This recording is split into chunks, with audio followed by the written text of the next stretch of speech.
پاکستان کے افغانستان پر کل کے حملے پر سخت رد عمل ظاہر کرتے ہوئے افغانستان نے کابل میں تعینات پاکستانی سفیر کو وزارت خارجہ میں طلب کیا۔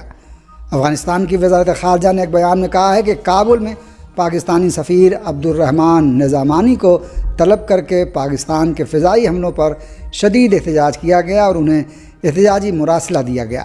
افغان وزارت خارجہ نے ایک بیان میں کہا کہ ننگرہار اور پکتیکا صوبوں پر پاکستانی حملوں میں درجنوں افراد ہلاک اور زخمی ہوئے۔ پاکستانی فوج کی جانب سے افغانستان کی فضائی حدود کی خلاف ورزی اور رہائشی علاقوں پر بمباری قابل مذمت ہے۔ پاکستان نے دعویٰ کیا ہے کہ سرحد پار دہشت گردی کے بڑھتے خطرات کے پیش نظر افغانستان کے مشرقی علاقوں میں بڑا انٹیلیجنس بیسڈ فضائی آپریشن کرتے ہوئے شدت پسندوں کے 7 اہم ٹھکانوں کو نشانہ بنایا، جس کے نتیجے میں طالبان کمانڈر اختر محمد سمیت متعدد دہشت گرد ہلاک ہو گئے۔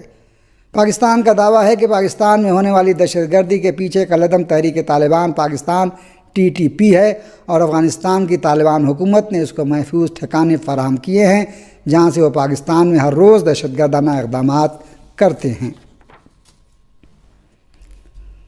ہندوستان کے زیر کنٹرول جموں و کشمیر میں برسر اقتدار جماعت نیشنل کانفرنس کے صدر فاروق عبداللہ نے مرکزی حکومت سے جموں و کشمیر کے عوام سے کیے گئے وعدے پورے کرنے اور ریاستی درجہ بحال کرنے کا مطالبہ کیا ہے۔ ہندوستان کی سرکاری نیوز ایجنسی UNI کی رپورٹ کے مطابق نیشنل کانفرنس کے صدر فاروق عبداللہ نے کہا ہے کہ جموں کشمیر کے خصوصی درجے کی بحالی میں مسلسل تاخیر نہ صرف جمہوری اصولوں کے خلاف ہے بلکہ ملک و علاقے کے وسیع تر مفاد کے بھی منافی ہے۔ انہوں نے مرکزی حکومت سے مطالبہ کیا کہ جموں و کشمیر کا ریاستی درجہ فوراً بحال کیا جائے اور یہاں کے عوام کے تمام آئینی، جمہوری اور بنیادی حقوق کی مکمل بحالی کا عمل مزید تاخیر کے بغیر شروع کیا جائے۔ فاروق عبداللہ نے افسوس ظاہر کیا کہ 5 اگست 2019 کو ریاست کو غیر جمہوری طور پر 2 حصوں میں تقسیم کر کے براہ راست مرکز کی ماتحت کر دیا گیا اور پورے علاقے کو محصور کر کے سیاسی قائدین کو نظر بند رکھا گیا۔ انہوں نے زور دے کر کہا کہ ملک کی سب سے بڑی عدالت سپریم کورٹ آف انڈیا بھی ریاستی درجہ بحال کرنے کی واضح ہدایت دے چکی ہے، جبکہ وزیر اعظم اور وزیر داخلہ بھی مختلف مواقع پر یہی وعدہ دہرا چکے ہیں، مگر اب تک کوئی عملی قدم نہیں اٹھایا گیا۔ ہندوستان کے زیر نظام جموں و کشمیر کی سیاسی جماعتوں نے ہند امریکی تجارتی سمجھوتے پر تنقید کرتے ہوئے کہا ہے کہ اس سے ہندوستان، خاص طور پر کشمیر کے کسانوں اور پھلوں کے تاجروں کو سخت نقصان ہوگا۔ صہیونیوں نے ایک بار پھر مقبوضہ فلسطین کے قلب میں مظاہرہ کر کے نتنیاہو کی کابینہ کی پالیسیوں کے مخالفت کا اعلان کیا۔ روسی الیوم کی رپورٹ کے مطابق سینکڑوں فلسطینیوں نے گزشتہ رات تل ابیب کے مرکز میں اکٹھا ہو کر نتنیاہو اور ان کی کابینہ کے خلاف مظاہرے کیے اور طوفان الاقصی آپریشن کے مقابلے میں حکومت کی ناکامی کی ذمہ داری قبول کرنے کا مطالبہ کیا۔ اس موقع پر بڑی تعداد میں سیکورٹی اہلکاروں کو تعینات کیا گیا تھا۔ مظاہرین نے غرب اردن پر قبضے کے سلسلے میں نتنیاہو کی پالیسیوں کے بارے میں بھی انتباہ دیا۔ مظاہرین نے طوفان الاقصی کے مقابلے میں صہیونی کابینہ اور سیکورٹی ایجنسیوں کی ناکامی کی تحقیقات کرائے جانے کا بھی مطالبہ کیا۔ صہیونی وزیر اعظم نتنیاہو اور ان کی کابینہ کے خلاف تل ابیب میں ہر ہفتے مظاہرے ہو رہے ہیں۔ افغانستان کے صوبے پکتیکا کے ضلع برمل میں پاکستان کے جیٹ طیاروں نے دہشت گردوں کی پناہ گاہوں کو نشانہ بنایا، جہاں زوردار دھماکوں کی آوازیں دور دور تک سنی گئیں۔ کارروائی کے دوران شدت پسندوں کے استعمال میں آنے والی تنصیبات کو شدید نقصان پہنچنے کی اطلاعات ہیں۔ افغان میڈیا رپورٹس کے مطابق پکتیکا کے بعد ننگرہار کے ضلع خوگیانی میں بھی فضائی کارروائی کی گئی، جہاں دہشت گردوں کے ٹھکانوں اور مبینہ تربیتی مراکز کو نشانہ بنایا گیا۔ افغانستان کے مرغہ علاقے میں واقع بنوسی مدرسے میں دھماکے سے 10 سے زائد افراد ہلاک اور متعدد زخمی ہو گئے ہیں۔ یہ علاقہ مبینہ دہشت گرد کمانڈر اختر محمد سے منسلک ہے۔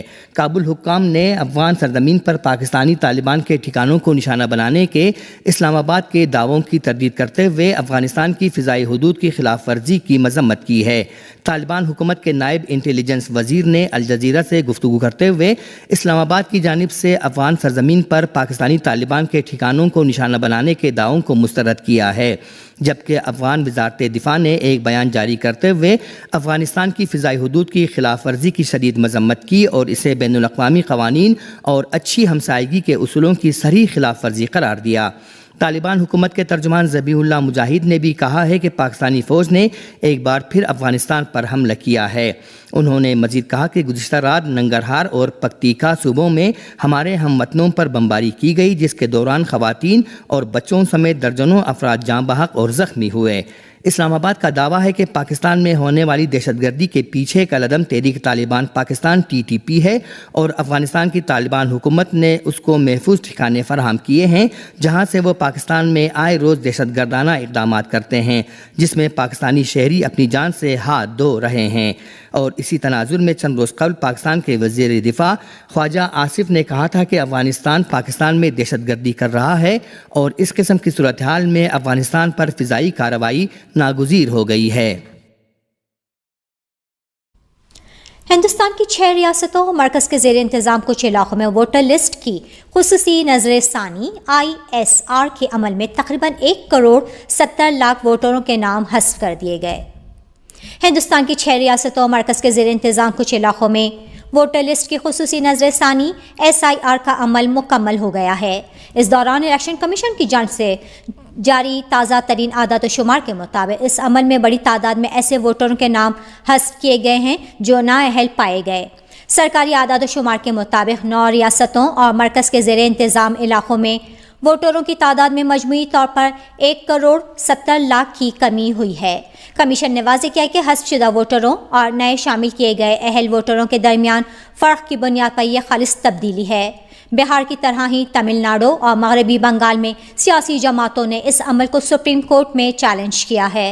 الیکشن کمیشن کا کہنا ہے کہ یہ مہم ووٹر لسٹ کو درست اور اپ ڈیٹ رکھنے کے لیے کی جا رہی ہے۔ عراق کے سیاسی اتحاد دولت قانون نے کہا ہے کہ امریکہ عراق پر اپنی مرضی مسلط نہیں کر سکتا، داخلی فیصلے قومی ارادے سے ہوں گے۔ معاصرہ رپورٹ کے مطابق عراق کے سیاسی اتحاد دولت قانون کے رکن ولید الاسدی نے واضح کیا کہ امریکہ ہرگز اپنی خواہشات عراق پر مسلط نہیں کر سکتا اور ملک کی قیادت کا انتخاب خالصتاً قومی ارادے کے تحت انجام پائے گا۔ ولید اسدی نے کہا کہ عراق کے اندرونی سیاسی معاملات اور سربراہان کے انتخاب کا عمل داخلی اتفاق رائے سے طے ہوتا ہے۔ بیرونی دباؤ سیاسی مفاہمت کے عمل کو تبدیل نہیں کر سکتا۔ انہوں نے مزید کہا کہ کسی بھی بیرونی مداخلت کو عراق کے داخلی امور میں کھلی مداخلت تصور کیا جائے گا۔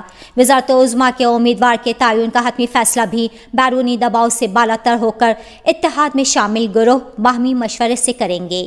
واضح رہے کہ امریکی صدر ڈونلڈ ٹرمپ نے نوری مالکی کے وزارت عظمیٰ کے ممکنہ امیدوار ہونے پر اعتراض کیا تھا۔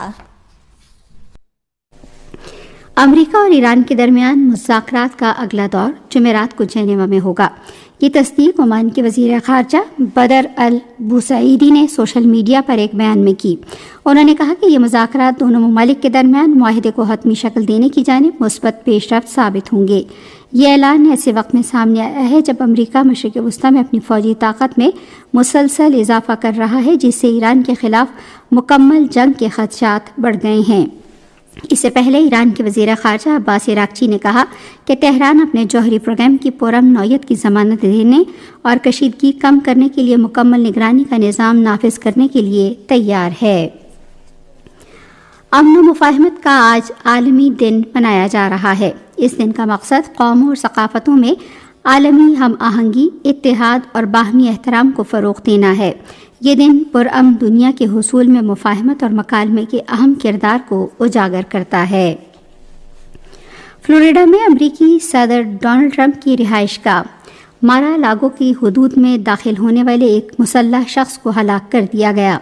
امریکی سیکرٹ سروس کا کہنا ہے کہ مداخلت کار بندوق سے مسلح تھا اور اس نے پیٹرول کا کنستر اٹھا رکھا تھا۔